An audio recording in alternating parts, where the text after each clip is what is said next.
Hello everyone, this is Archive12, and today we are going to be diving further into the lore of Warhammer 40K with a new Warhammer 40K lore video. This was posted 4 months ago, but someone recommended it to me because I've been doing a lot of deep diving between Jonathan Young and Colm McGinnis and a couple of other Warhammer songs, as well as playing Space Marine 2 and just listening to a whole bunch of stuff. They suggested that I should jump into watching these lore videos, and so they sent me something from NERDSCIENCE, which is Warhammer 40K, could you survive 10,000 years trapped inside of a Dreadnought? I'm looking forward to this, and this is almost a 14-minute video, so we're not going to spend too much time blabbing. Link will be in the description below if you want to watch this without my commentary, because I will be pausing. I will be talking about it. Also down below is a link to my Patreon where you'll find longer form reaction videos of various anime and TV shows. Because it's Halloween, I feel obligated to mention that Surreal Estate episode 1 is live for free on my Patreon if you want to watch something that's really creepy. It is one of my longer reaction videos. It is over an hour, but I find this show to be very interesting. So go check that out. I was hoping that episode 3 of Solo Leveling will be out by now, but unfortunately that's being pushed to the beginning part of November, probably the first week of November, just because I've been so busy celebrating my birthday. So I haven't had a whole lot of time to sit down and actually record things. But without further ado, let's get to this. Imagine being entombed in a walking tank for 10,000 years, sustained by arcane technology as your body slowly decays. This isn't science fiction horror. It's the daily reality for the dreadnoughts of Warhammer 40K.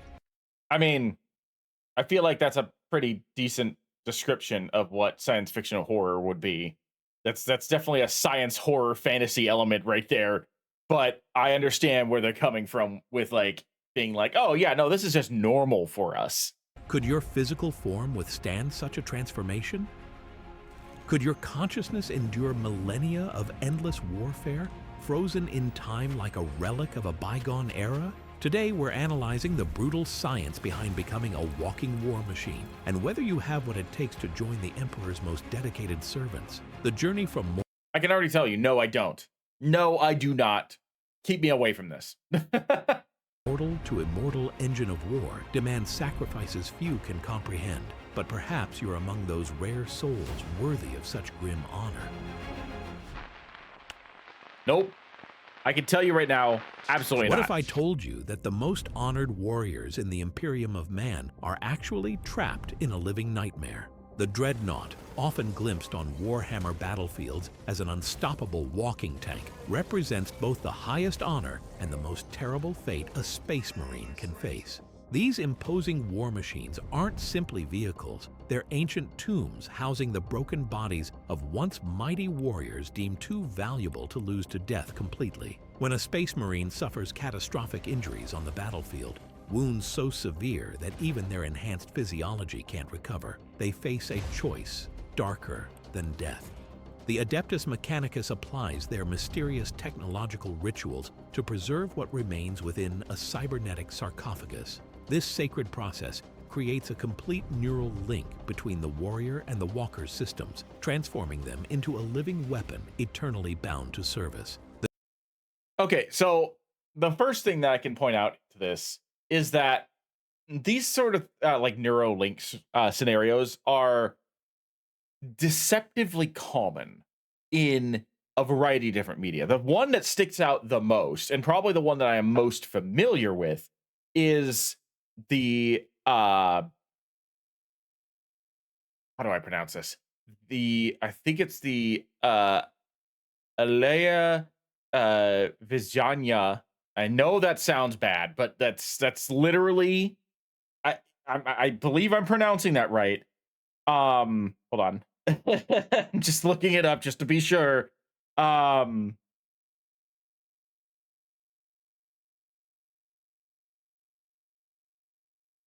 Yeah. Okay. So Alea Viznanya system from the Gundam Iron-Blooded Orphans universe. For those who don't know what that is, because that's a very weird name to come up with, Um, that is basically a system where you have to undergo a very risky and outdated surgery. Like they specifically state that this is something that like is considered blasphemous for most people to undergo, and usually only like space pirates and whatnot force the captured um individuals, which are referred to as space refuse or space human debris, um to go under because they're not brave enough to do it themselves most of the time. Essentially, they are Neuralink spines that get connected directly to the spinal cord. And the more spines you have, the riskier the process, but also the more complete your interaction with the mobile suit is. Individuals who have these spines are capable of piloting their mobile suits not just through physical actions, but also through thought. Their machine reacts faster because they're getting the impulses from the brain directly through the spine into the connection. And then the physical movement doesn't need to be nearly as instantaneous. You don't have to worry about it as quickly. It's more an amplified process. This is how a lot of individuals, such as uh forget what his name is, but the individual that pilots the Gundam Barbados, as well as pretty much everybody else, are capable of commanding their Gundams so quickly. And it's kind of relevant in that he has 3 of the spines, which nobody else has, meaning that the Gundam Barbados reacts almost instantaneously. So, like, the idea of connecting neural processes to the machinery so that you can operate the machinery through the mind is not a concept that I am unfamiliar with. I feel like this might be a little bit more invasive, however, with the Warhammer universe, because everything is ramped up to like 13 out of 10 when it comes to Warhammer stuff. So this might be like a direct connection to the brain or like uh the spinal cord specifically, rather than just through like optional connections, so that way the Dreadnought is capable of being piloted as if it was the person's body. That's what I'm assuming, because obviously, if they're too broken to continue fighting, but they don't want to die, or the Adeptus Mechanicus believe that they shouldn't die, it would make sense that if you're going to put them inside of a machine, you have to make the machine the new body, which is already a horrifying concept because the machines probably got life support systems to keep you alive as long as possible because it doesn't want to stop operating. Um, that's just already I can see the horror behind that kind of like system. But it's definitely something that like I am not unfamiliar with. This just seems like a more extreme version of that. The creation of these war machines dates back to the Emperor's Great Crusade. The supreme irony remains. Warriors who fought for humanity's freedom now exist in eternal confinement. They drift between artificial sleep and the shocking brutality of battle for centuries or millennia, with destruction as their only release. The Dreadnought embodies the Imperium's ruthless practicality. Experienced warriors continue serving the Emperor indefinitely, suspended between glory and damnation. Within Space Marine chapters, Dreadnoughts occupy a unique position, simultaneously revered ancients and tactical weapons. Young Marines gather to absorb wisdom from beings who may have witnessed their chapter's founding or fought alongside Primarchs. These same venerated elders remain eternally bound to war, denied a warrior's final rest. The technological knowledge of Dreadnought creation has been largely lost over the millennia. During the Horus Heresy, many... I wonder though. Okay, so they pointed out the cruel irony about the fact that like they're fighting for humanity's freedom, but they themselves are condemned to solitude and you know isolation essentially. But the thing that like stuck out to me in that section was the fact that they were talking about how some of the techniques were lost to time and through like constructs. I imagine that the Horus Heresy, which I know only a little bit about. I've done a little bit of research on it. I imagine that that probably is playing into this because if I remember correctly, a lot of knowledge about like the Empire of Man's previous practices was lost during the Horus Heresy. Um, so I imagine that that's partly to blame for why it's harder to come up with new dreadnoughts. But I feel like this is something that like I point out a lot when it comes to fantasy based things. A culture or world who does not adapt stagnates. And I get that that's kind of part of the point of Warhammer, but I would feel like the Adeptus Mechanicus, if they're constantly researching and trying to strive for new methods to improve the Empire of Man, they should have been able to come up with new processes to create newer dreadnoughts. They should have been able to come up with new things to bring forth like a resurgence of technology. Maybe not exactly the same as new dreadnoughts or like going into like other aspects. I think like their titans also are lost technology. Why can't they figure out how to create new ones? If the Adeptus Mechanicus are capable of doing so much with machinery, why hasn't technological improvement happened? If things have been lost to time and history, then it's important to try and rediscover how it was done. Because if it can be discovered once, it can be discovered again.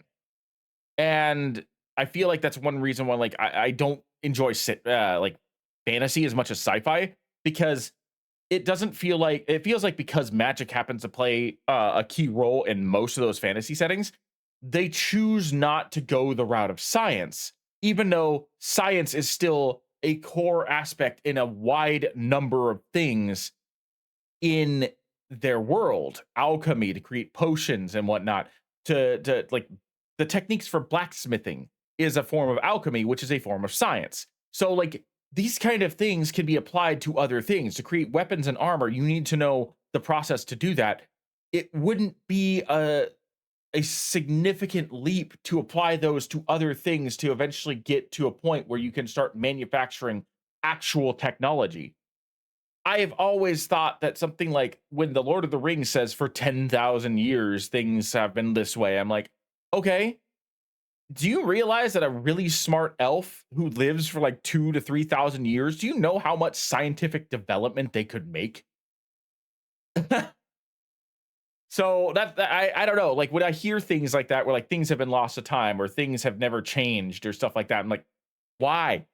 I start questioning why. Why can't you discover this or rediscover it? It should be possible. Such secrets vanished forever. Each existing dreadnought represents an irreplaceable relic, embodying knowledge the Imperium can no longer fully reproduce.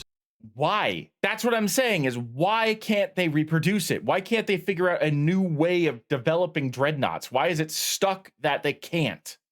They should be able to. And the more technology you have access to, the easier that should be. The Adeptus Mechanicus performs integration rituals with religious devotion rather than scientific understanding. Bjorn, the fell-handed of the space. I suppose that just explained it. Religious devotion rather than scientific understanding. I genuinely feel like that is like a that's an easy way out in terms of writing. I feel like that's an easy way out where you could just basically be like, oh yeah, they're so religiously devout that they're not choosing to push forward with science. That feels lazy to me. That feels uninspired to me.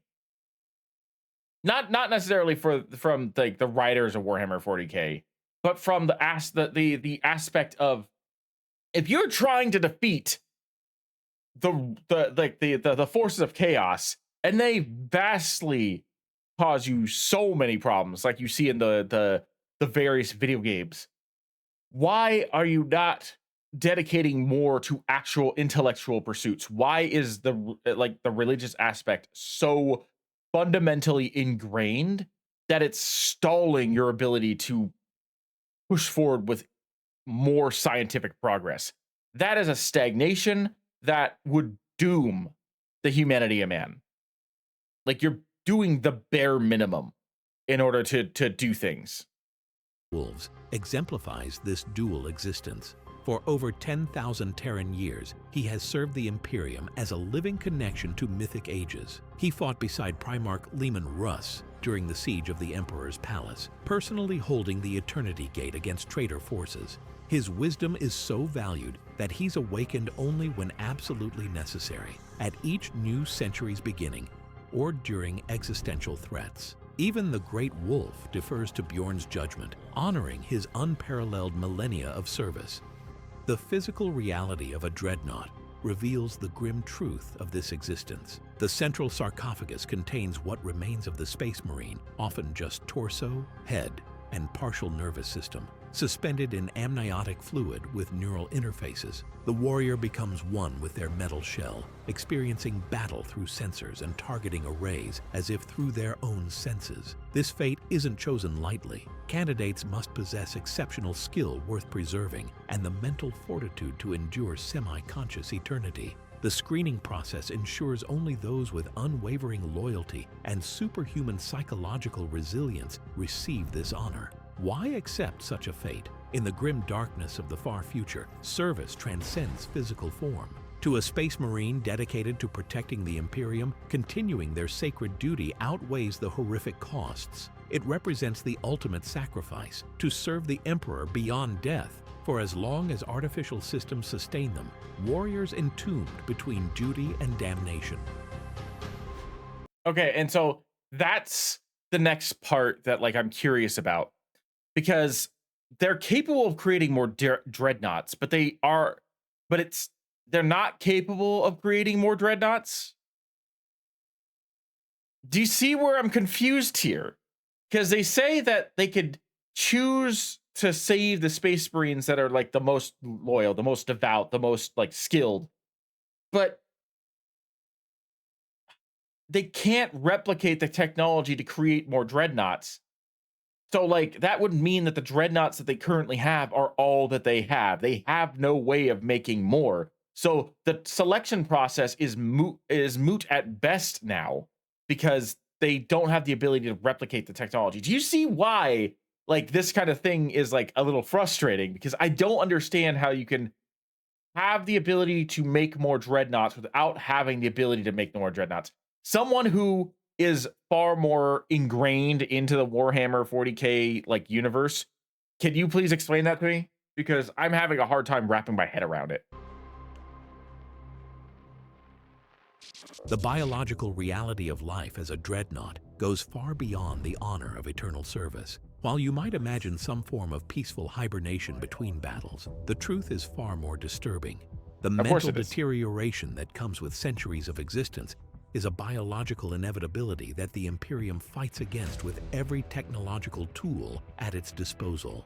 Imagine your consciousness trapped inside what remains of your body, perhaps just a torso and head suspended in chemical fluid, while somehow maintaining the neural connections needed to pilot a walking tank. The biological components preserved within a dreadnought sarcophagus are minimal by necessity. After catastrophic battlefield injuries, Space Marine apothecaries salvage what they can. Typically the brain, parts of the central nervous system, and just enough vital organs to maintain basic biological functions. Consider how this compares to modern medical technology. Today, our life support systems are designed to buy time, not preserve you for eternity. Ventilators breathe for patients, dialysis machines replace kidney function, and ECMO devices oxygenate blood. All temporary solutions for bodies that inevitably break down despite our best efforts. The Dreadnought, however, demands a leap into the realm of perpetual survival. The neural interfaces required for Dreadnought operation dwarf our current capabilities. While today's brain-computer interfaces might allow a paralyzed person to move a robotic arm or type words on a screen, piloting a massive war machine with enough precision to target enemies in chaotic battle conditions represents a technological horizon centuries beyond our reach. One of the most fascinating challenges is maintaining tissue integrity over extended periods. Human cells aren't designed to function indefinitely. Telomeres shorten with each division, eventually leading to senescence. The Imperium must have developed methods to either regenerate tissues continuously or preserve them in a state of suspended animation that prevents degradation while maintaining functionality. The amniotic fluid surrounding the Space Marine's remains contains a complex mixture of preservatives, anti-inflammatory compounds, regenerative factors, and neural enhancers. Modern medicine has nothing comparable beyond organ preservation solutions that work for hours or days at most, not millennia. The sensory experience of a Dreadnought pilot presents another biological puzzle. With most of their body gone, they would experience an extreme version of phantom limb syndrome. Oh, I didn't even think about that. Like, I didn't even consider the whole phantom limb syndrome issue, because I was thinking that once hooked up to the Dreadnought, they had sensors across the Dreadnought's body that allowed them to feel in a manner that allowed them to understand like where their feet are going or what they might be punching or hitting. I didn't think about the fact that like they might still be lacking sensory function and they would potentially still go through the idea that like they think that they are still whole at times and they would feel the pain of things that aren't there. Didn't even think about that. Interfaces must translate the Dreadnought sensor data into something the human brain can interpret. Does touching something with a mechanical claw create tactile sensation? That's what I was thinking, was that they may not necessarily be able to feel pain or feel like sensations, but they would be able to feel sensation enough to know if they gripped something or they stepped on something wrong or something like that. Does the pilot feel pain when the Dreadnought takes damage? These questions highlight the bizarre reality of living as a war machine. Stasis technology plays a crucial role in preserving the pilot's sanity. The combination of physical trauma, entombment isolation, and the passage of time leads to memory loss, dementia, and other mental issues. Most loyalist Dreadnoughts are kept in stasis sleep when not needed for battle, slowing the inevitable mental deterioration. The importance of this technology becomes painfully clear when examining the Chaos Legions. Having lost much of their stasis technology, they cannot offer their Dreadnought pilots even this small mercy. Without the ability to rest between battles, these pilots are driven to madness and become hellbrutes, twisted, insane versions of their former selves. I kind of figured that that was going to be the direction that that went.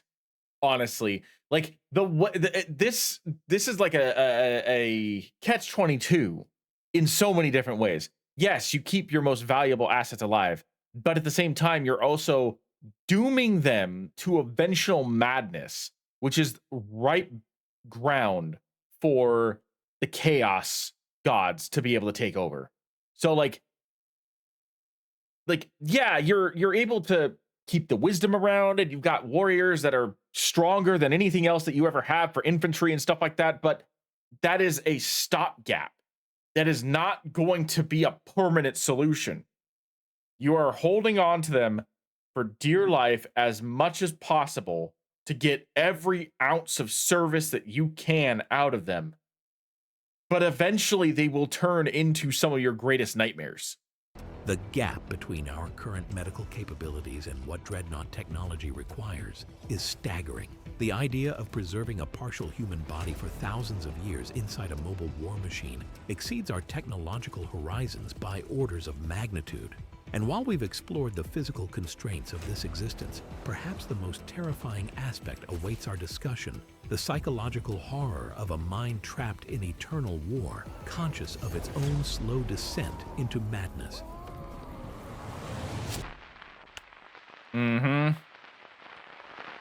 The psychological nightmare of Dreadnought existence transcends our conventional understanding of trauma. While we've discussed the technological hurdles, the mental landscape of an ancient warrior's mind proves even more terrifying.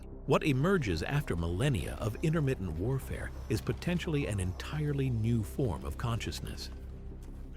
The Hellbrute stands as stark evidence of this mental deterioration. These corrupted dreadnoughts, warped by chaos influence, reveal the ultimate fate of a mind without proper stasis technology. They exist in perpetual agony, consumed by berserk rage, lashing out indiscriminately at friend and foe alike. Their increased resilience and strength comes at the devastating cost of their sanity, creating beings whose existence is constant torment. Even loyal Imperial dreadnoughts face profound psychological challenges. Unlike normal human experience, where consciousness flows continuously, dreadnought existence is fundamentally fragmented. Imagine your awareness shutting down completely for decades, then suddenly reactivating amidst the cacophony of battle, only to be deactivated again once the conflict ends. Your experience of time becomes a disjointed series of violent episodes with no coherent narrative between them, like a broken, flickering light that never fully illuminates a room, leaving vast sections of existence perpetually in darkness.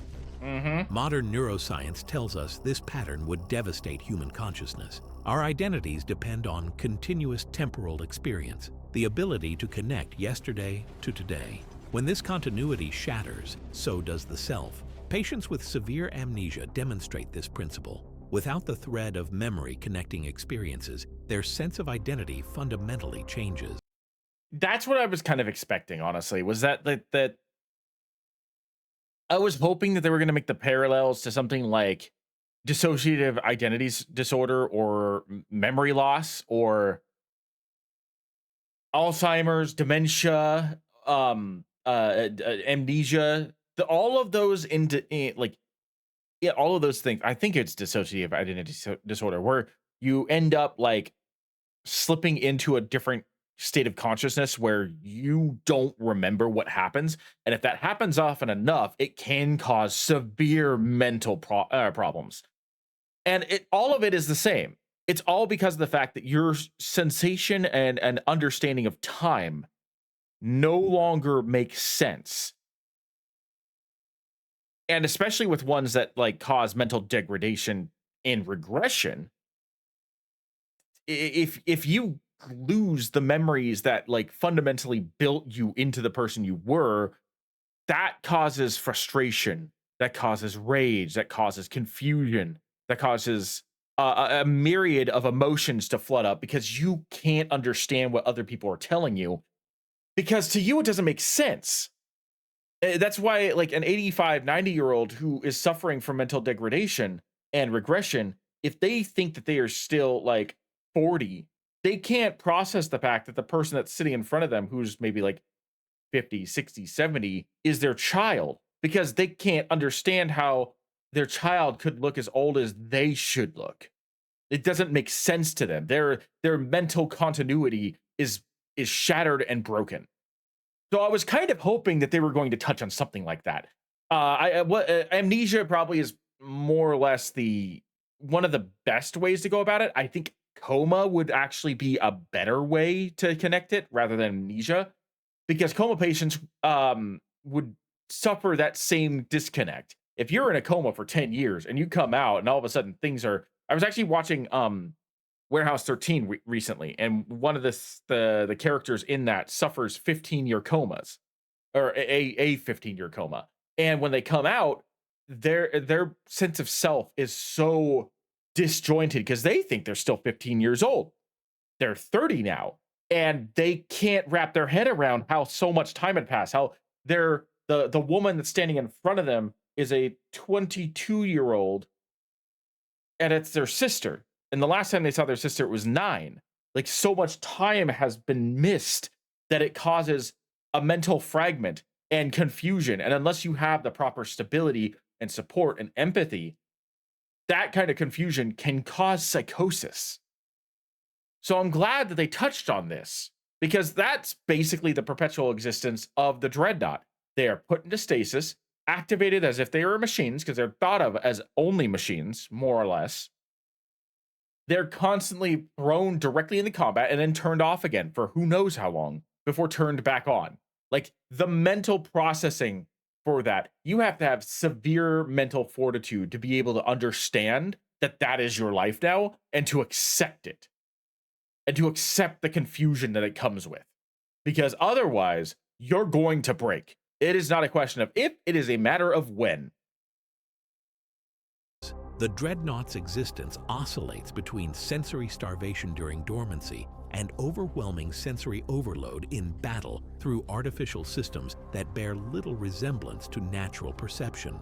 This extreme oscillation shatters the very essence of human identity, inevitably reshaping neural architecture. Studies of prisoners in solitary confinement reveal significant cognitive deterioration after just months. Many develop psychosis, losing touch with reality entirely. Now multiply that effect across centuries, punctuated only by brief periods of extreme violence. The resulting consciousness would barely resemble anything recognizably human. Space Marine conditioning provides some psychological buffer against these effects. Their hypno-indoctrination includes extensive mental fortification, techniques for maintaining cognitive coherence despite trauma that would shatter ordinary minds. Their neural architecture itself is modified, theoretically allowing for greater psychological resilience. But even these enhancements have limits against the eroding force of millennia. Memory systems themselves undergo strange mutations. Human memory isn't designed for millennia-long existence. Our brains naturally prioritize, consolidate, and forget, mechanisms that become problematic when stretched across thousands of years. Dreadnoughts often confuse historical periods, believing themselves to be fighting in wars long concluded or serving under commanders dead for millennia. As memory falters, so too does the capacity for meaningful human connection. Social cognition transforms entirely. Humans are fundamentally social creatures, our minds shaped through continuous interaction.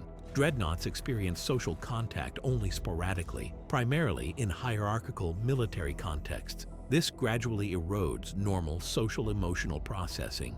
Concepts like intimacy, empathy, and reciprocity fade, replaced by command structures and battle protocols. The nuanced emotional palette of human experience simplifies into martial virtues: loyalty, duty, sacrifice, while more complex social emotions atrophy. What consciousness might evolve from these conditions? Likely something exhibiting dissociative characteristics, a mind fragmented into discrete phases with limited connection between them. Freed from normal human temporal limitations, dreadnoughts might perceive patterns across millennia invisible to shorter-lived beings. Their thinking could become more symbolic and archetypal, less bound to immediate sensory experience. The Space Marine's already transhuman psychology reaches its logical extreme in the Dreadnought, gradually stripping away the last vestiges of ordinary human experience. Nah, that's true. Honestly, I didn't think about that part either. After everything we've examined, the verdict is clear. The Dreadnought remains firmly in the realm of dark science fiction. Thank The God. gap between current technology and what's required is astronomical. Next time you deploy these walking war machines on the tabletop, consider the profound sacrifice they represent. Warriors who surrendered their humanity to serve the Imperium eternally. Would you choose immortality if it meant surrendering every shred of your humanity? Nope. Perhaps we should be thankful that this particular honor remains beyond our reach. For now, we can marvel at the grim elegance of a future where humanity's greatest heroes are condemned to serve beyond nature's boundaries. I see that Science of Warhammer 40K video that had like the different armors in science fiction. I might react to that one next. I don't know. But that was essentially what I more or less expected. Like that kind of went straight into what I expected the entire experience to be like. At no point did I ever think that the Dreadnoughts of Warhammer 40K were sympathetic, but I do now to a certain extent, because at first I thought that they were individuals who chose to be there. I did not know that they were individuals who were chosen to be there, whether that be for their will or against it. And that in and of itself, that like form of non-consensual forced into a situation that you may or may not be able to rectify, understand, or survive. That is terrifying, if I'm going to be honest. But anyway, that's going to be it for me. Thank you for joining me. I am Arcapa12, and I will see you in the next video.